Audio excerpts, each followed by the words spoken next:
Assalamualaikum warahmatullahi wabarakatuh. Alhamdulillah wa syukurillah. La hawla wa la quwwata illa billah. Asyhadu an la ilaha illallah wahdahu la syarikalah. Wa asyhadu anna Muhammadan abduhu wa rasuluh la nabiyya ba'dah. Hadirin pemirsa yang dirahmati oleh Allah Subhanahu wa taala, senyampang menunggu tamu studi banding dari SMK apa Mas? Al-Bait Al-Hikmah Pasuruan diambil. Kita pagi ini akan membahas tentang kebiasaan-kebiasaan kecil yang bisa membuat kita selalu senang dan bahagia. Sekali lagi, kebiasaan-kebiasaan kecil yang bisa membuat kita senang, bahagia dan sukses. Hadirin yang dirahmati oleh Allah Subhanahu wa taala, perilaku ini banyak dilakukan oleh orang-orang sukses dan banyak ditulis di biografinya. Yang pertama adalah bersyukur kepada Tuhan. Yang pertama, bersyukur kepada Tuhan. Kalau Islam, bersyukur kepada Allah Subhanahu wa taala. Jadi ketika bangun pagi, orang-orang sukses itu bersyukur kepada Tuhan yang Maha Kuasa, bersyukur kepada Allah yang Maha Kuasa. Ketika bangun, duduk, kemudian sampaikan, bacakan Alhamdulillahirabbil alamin, sambil otak kita direfresh ulang untuk melihat sesuatu yang ada di kanan kiri kita, seraya menyampaikan terima kasih kepada Tuhan. Terima kasih ya Allah, misalnya kita Islam, terima kasih ya Allah sudah memberikan mata ini sehingga mata ini pagi ini bisa melihat. Terima kasih ya Allah memberikan sehat kepada saya. Terima kasih ya Allah memberikan sehat kepada tangan dan kaki saya. Hadirin pemirsa yang dirahmati oleh Allah Subhanahu wa taala, ternyata orang-orang sukses yang melakukan seperti itu, kenapa semakin sukses? Ternyata efeknya itu begitu dahsyat. Yang pertama, sesuai dengan janji Allah Subhanahu wa taala, la in syakartum la azidannakum. Barang siapa yang mensyukuri nikmat yang telah diberikan oleh Allah Subhanahu wa taala, la azidannakum, maka pasti akan ditambah nikmatnya. Kalau kemarin kita mendapatkan sesuatu, kemudian kita syukuri, maka insya Allah hari ini akan mendapatkan yang lebih besar dari kemarin. Kalau kita pada saat sehat mensyukuri sehat yang diberikan oleh Allah, insya Allah besok kita akan lebih disehatkan oleh Allah Subhanahu wa taala. Dan Allah, Tuhan kita itu sangat suka dengan kalimat syukur. Sampai-sampai Allah marah ketika manusia tidak mau bersyukur. Dalam sebuah hadis qudsi Allah berfirman, "Malam yashkur ala na'mai fatliyatlub robban siwai."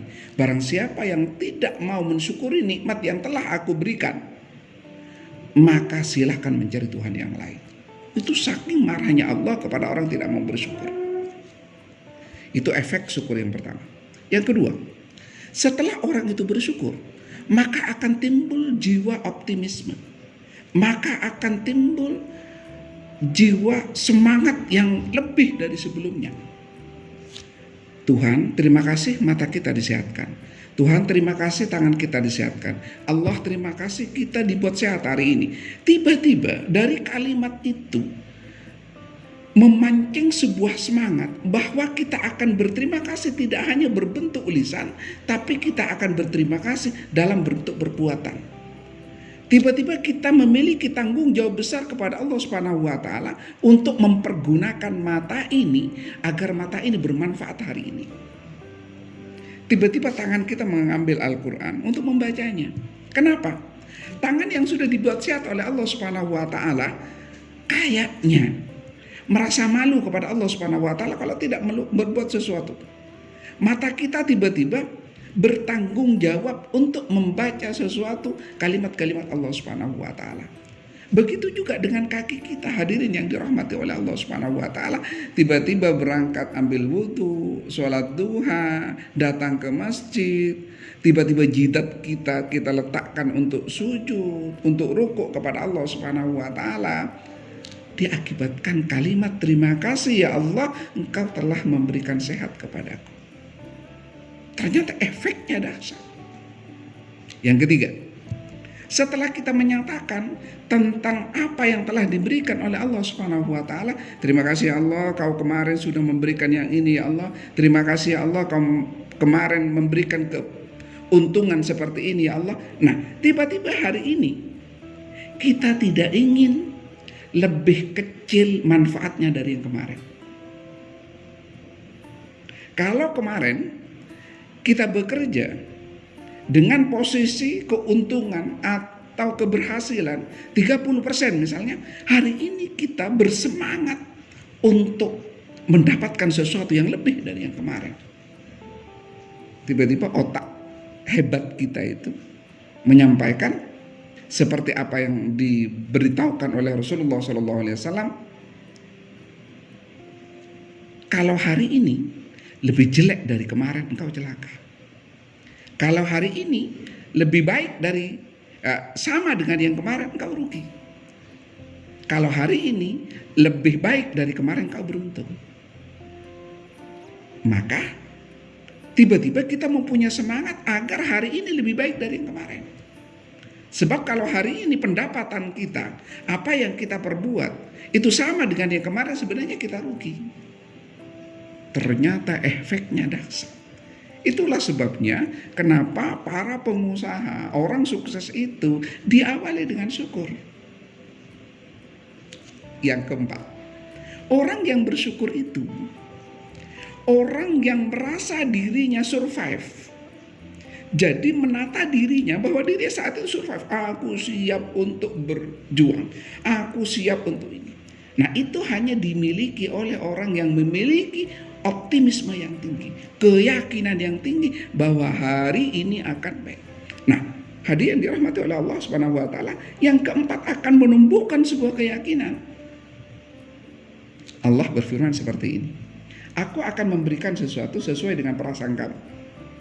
Allah akan memberikan sesuatu sesuai dengan perasaan kamu. Saya menggunakan bahasa optimis. Allah akan memberikan sesuatu sesuai dengan keyakinanmu. Jadi kalau manusia itu yakin, maka Allah akan memberikan sesuai dengan keyakinannya. Penelitian sosial terhadap orang-orang sukses, ternyata salah satu unsur penting, bahkan yang paling penting dalam perjuangan itu adalah belief, keyakinan. Orang yang tidak memiliki keyakinan tidak akan sukses. Seorang fotografer yang tidak yakin bahwa hasil cepretannya itu bagus, dia tidak akan sukses. Kenapa? Tangannya akan bergerak, hatinya merasa tidak pas ngambil foto hari ini. Orang yang akan berusaha membuka toko tidak memiliki keyakinan, maka dia akan aras-arasan. Ketemu dengan pelanggan biasa-biasa saja. Bahkan mungkin sebuah sikap yang under, sebuah sikap yang menurut orang lain tidak bahagia. Kenapa? Karena dia tidak yakin. Tapi orang yang yakin tiba-tiba berdiri tegak, menyapa orang yang ada di depannya, masuk ke kantor dengan jiwa bahwa apapun yang ia lakukan hari ini akan sukses, akan diterima oleh orang lain. Itu baru yang pertama, yang pertama bersyukur. Yang kedua, minum 1-2 gelas air putih. Saya ulangi, minum 1-2 gelas air putih. Ini banyak dilakukan oleh orang-orang sukses. Termasuk Rasulullah SAW membiasakan minum pagi setelah tidur. Mengapa seperti itu? Karena dengan minum maka ada aliran ke dalam tubuh kita yang membuat kita fresh. Bahkan ahli kedokteran menyampaikan, orang kalau mau sehat minimal 14 gelas harus dimasuk ke dalam tubuhnya tiap hari.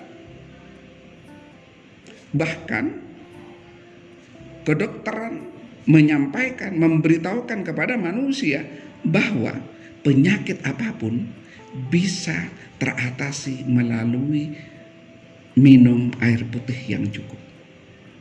Makanya kalau Anda ke dokter ditanya air kencingnya berwarna apa. Kalau keruh, dokter mengatakan kurang cairan minuman. Hadiah yang dirahmati oleh Allah Subhanahu wa taala, ini akan membuat sehat, ini akan membuat fresh. Yang ketiga, ambil uang walaupun sedikit ke dalam kotak. Ambil uang walaupun sedikit ke dalam kotak sedekah. Misalnya ini, dibuat lubang, dimasukkan Rp1.000 atau Rp2.000. Hadiah yang dirahmati oleh Allah Subhanahu wa taala. Dengan seperti itu, maka kita berada dalam posisi manusia yang paling baik. Rasulullah SAW menyampaikan, ahsanun nas anfa'uhum linnas.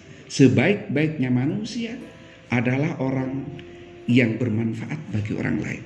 Nah, saat itu kita memberikan sesuatu, tidak perlu keluar rumah. Karena di kamar kita sudah tersedia omplong sedekah. Pada saat omplong sedekah diisi, sebenarnya kita memberikan proposal kepada Allah Subhanahu wa taala, memberikan proposal kepada Tuhan yang Maha Kuasa bahwa kita siap kaya. Orang yang mau bersedekah itu ibaratnya buat proposal siap kaya. Apa perbedaannya? Kata Nabi, al-yadul ulya khairum min yadis sufla. Tangan di atas lebih baik dari tangan di bawah.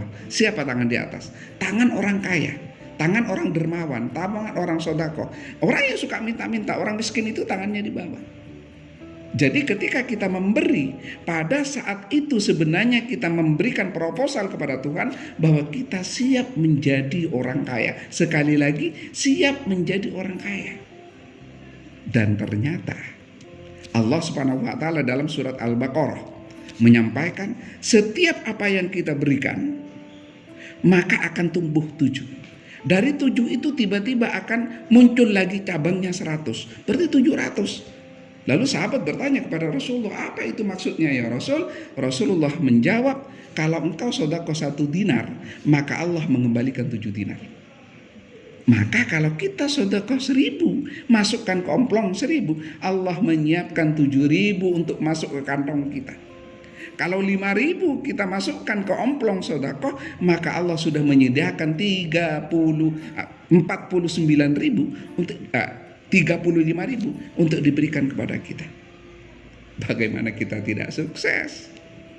Wong Allah yang maha kaya, Allah yang maha segala-galanya menyiapkan rezekinya kepada kita kok. Yang keempat, terakhir, niati bahwa hari ini Anda akan menjadi penyebab orang lain bahagia. Niati bahwa hari ini Anda akan menjadi penyebab orang lain bahagia. Seperti yang saya sampaikan tadi, sabda Rasulullah SAW, ahsanun nas anfa'uhum linnas. Sebaik-baiknya manusia adalah orang yang memberikan manfaat kepada diri orang lain. Jadi niati hari ini bahwa kita akan menjadi penyebab. Kita tiba-tiba keluar rumah, ketemu dengan tetangga dengan senyum yang begitu indah. Kemudian kita menyapa mereka dengan semangat. Mereka akan merasa bahagia. Kita ketemu istri kita atau suami kita dengan semangat dan sapaan yang indah, maka membuat suami dan istri kita bahagia. Hadirin yang dirahmati oleh Allah Subhanahu wa taala, sampai di kantor jangan sampai ada hari di mana hari itu tidak pernah berbuat baik kepada orang lain. Jadi pada saat sore ditanyakan pada diri kita, apa yang sudah kita bisa berikan kepada orang lain. Kalau Anda seorang pimpinan, uang 10.000 itu berharga bagi satpam. Uang 20.000 itu sangat berharga bagi tukang parkir. Uang 15.000 itu sangat berharga bagi cleaning service. Apa salahnya? Tiba-tiba kita mendekat, ambil uang 20.000, masukkan ke sakunya. Maka dia akan bahagia hari ini. Apa kata Allah? Barang siapa yang membuat orang lain bahagia, sebenarnya dia membuat bahagia dirinya sendiri. Barang siapa yang berbuat baik kepada orang lain, sebenarnya dia berbuat baik kepada dirinya sendiri. Itu Allah yang menyampaikan. Jadi kalau kita berbuat baik kepada orang lain, maka Allah akan membalasnya. Kita akan dibahagiakan oleh Allah Subhanahu wa taala. Begitu juga sebaliknya, barang siapa yang membuat orang lain tidak bahagia, maka kita juga akan dibalas untuk tidak bahagia oleh Allah Subhanahu wa taala. Ini saja hadirin yang dirahmati oleh Allah Subhanahu wa taala. 4 kebiasaan sederhana ini mudah-mudahan kita bersama dianugerahi sehat, dianugerahi selalu bahagia, dan dianugerahi sukses oleh Allah Subhanahu wa taala. Wassalamualaikum warahmatullahi wabarakatuh.